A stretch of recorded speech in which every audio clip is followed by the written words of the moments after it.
The late 13th century saw the world tremble before the Mongol Empire, a force so powerful and expansive that it reshaped the very fabric of the medieval world.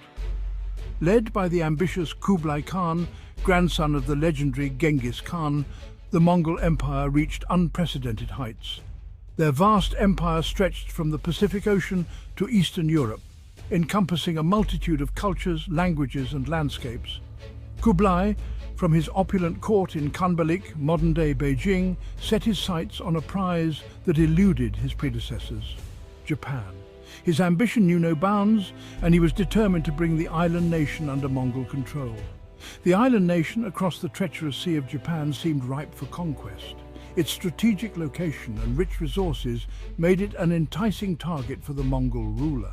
Little did Kublai know, he was about to encounter a foe unlike any his armies had faced. A warrior culture steeped in honor and ready to defend their homeland to the death. The samurai. These warriors were not just soldiers. They were the embodiment of a code of ethics and martial prowess that had been honed over centuries. The Mongols were masters of land warfare, renowned for their cavalry and archery. Their tactics were unmatched, and their ability to adapt to different terrains and enemies made them a formidable force. Their empire had been built on speed, maneuverability, and the absolute terror their armies inspired.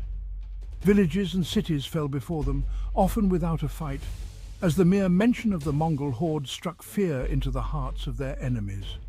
Their composite bows could fire arrows with deadly accuracy at incredible distances, a technological marvel that gave them a significant advantage in battle. While their cavalrymen, riding small but hardy steeds, could cover vast distances with astonishing speed. These horses were not just mounts. They were partners in warfare, trained to respond to the slightest command. They were masters of siege warfare, employing gunpowder weapons and sophisticated tactics to break the most formidable defenses. Their ingenuity in warfare was unparalleled, often using psychological tactics to weaken their enemies before the actual assault.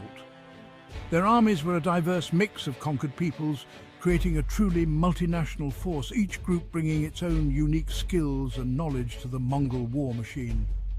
But one bound together by strict discipline and the fearsome reputation of their Mongol leaders. The chain of command was clear, and disobedience was met with swift and often brutal punishment. However, Japan was a different kind of challenge. Its geography, with rugged mountains and dense forests, was unlike the open plains the Mongols were accustomed to. Separated from the mainland by the often turbulent Sea of Japan, it presented a significant logistical hurdle. Transporting an army across such a body of water was fraught with peril, and the Mongols had little experience in naval warfare.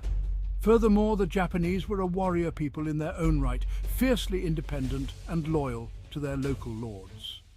The samurai, with their strict code of Bushido, were prepared to fight to the last man to defend their homeland.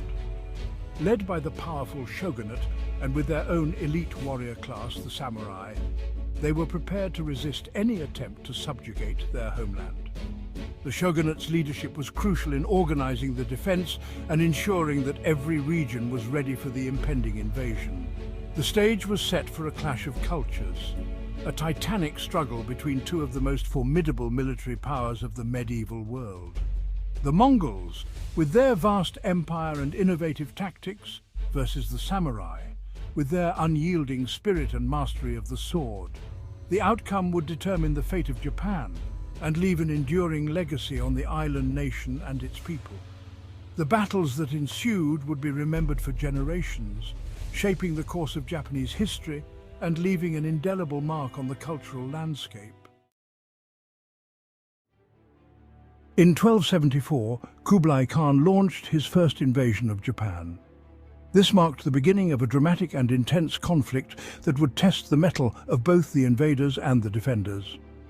A vast armada of Mongol ships, crewed by experienced sailors from Korea and China, set sail carrying a formidable force of Mongol, Chinese and Korean warriors. The fleet was a testament to the logistical prowess of the Mongol Empire, capable of mobilizing such a diverse and powerful force across the sea. Their first target was the island of Tsushima, a strategic location that stood as the gateway to mainland Japan. Here they encountered fierce resistance from the local samurai, who were determined to defend their homeland at all costs. Despite being heavily outnumbered, the samurai fought bravely, their swords flashing as they defended their homes and families. The clash of steel and the cries of battle echoed across the island, a testament to their unwavering spirit. The Mongols, accustomed to swift victories, were surprised by the tenacity of the Japanese resistance. The samurai's fierce determination and combat skills were unlike anything they had encountered before. However, their superior numbers and technology soon began to tell. The Mongols employed sophisticated tactics and advanced weaponry that gradually overwhelmed the samurai defenders. The Mongol warriors were armed with a variety of weapons, including swords, spears and maces, but their primary weapon was the composite bow. This bow was a marvel of engineering, capable of delivering deadly arrows with both power and precision. Made from layers of horn, wood and sinew, these bows could fire arrows with incredible power and accuracy.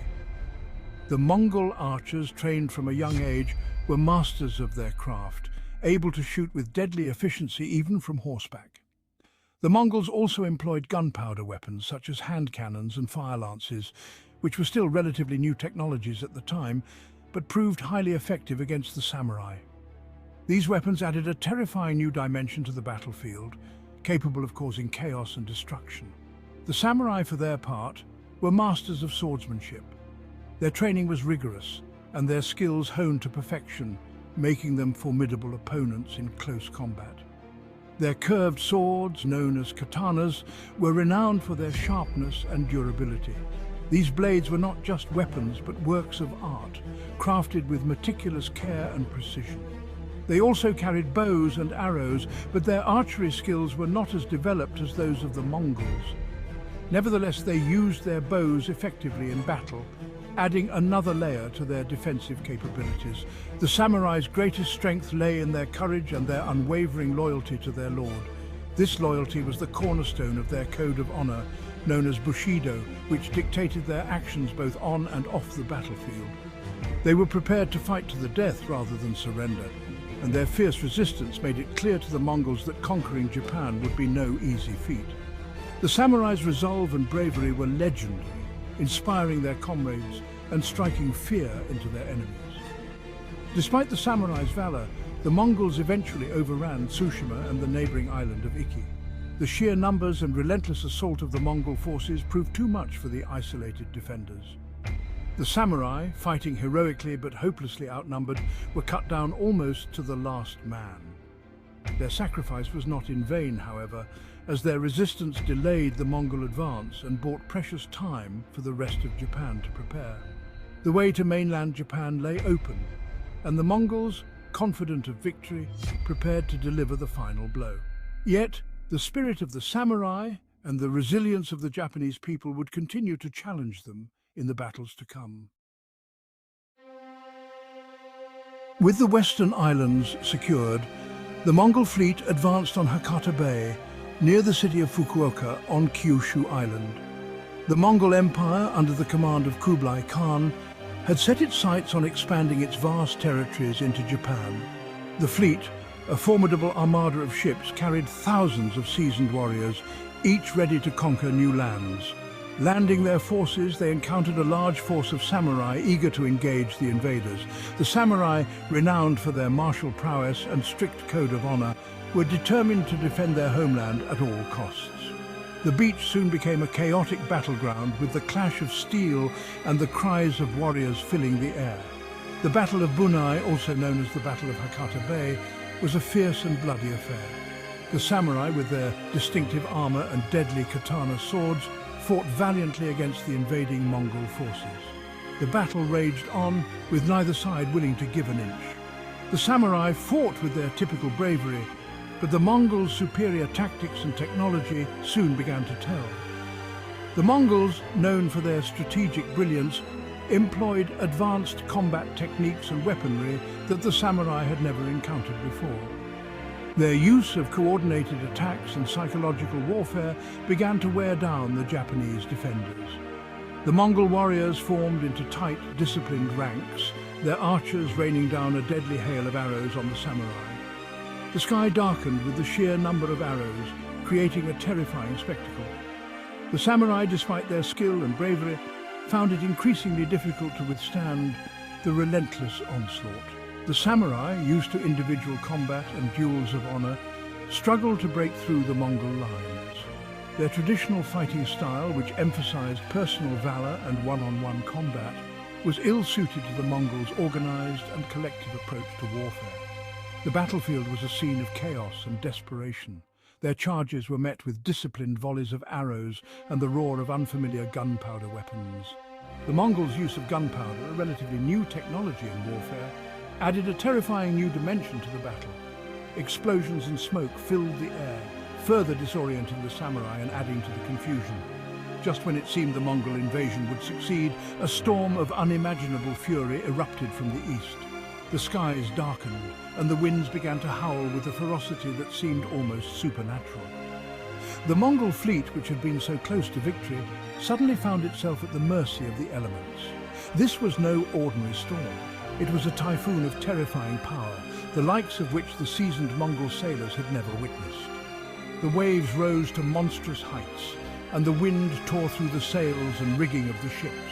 The Mongol fleet, which had been a symbol of invincibility, was now being torn apart by the relentless storm.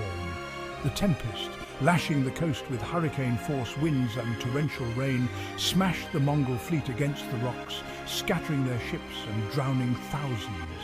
The once mighty armada was reduced to a scene of wreckage and despair. The survivors, battered and demoralized, struggled to make it to shore. The Mongol army, now stranded on Japanese soil and harassed by samurai attacks, was forced to withdraw in disarray. The samurai, seizing the opportunity, launched relentless attacks on the disorganized invaders. The Mongols, who had come so close to conquering Japan, were now in full retreat, their dreams of expansion shattered. This storm, which the Japanese called Kamikaze, meaning divine wind, was seen as a miraculous intervention by the gods. The Japanese believed that the gods had sent the storm to protect their homeland from the invaders. This belief in divine protection would become a cornerstone of Japanese cultural identity.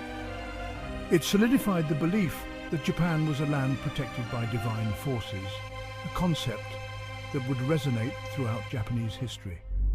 The story of the Kamikaze would be passed down through generations, becoming a symbol of national pride and resilience. The Japanese people celebrated their deliverance with ceremonies and rituals, honoring the gods who had saved them. The first Mongol invasion had been repelled, but Kublai Khan, though humbled, was not a man to be easily deterred. He would be back. The Mongol leader, determined to succeed where he had previously failed, began planning another invasion. The Japanese, aware of the threat, prepared themselves for the possibility of facing the Mongol horde once again.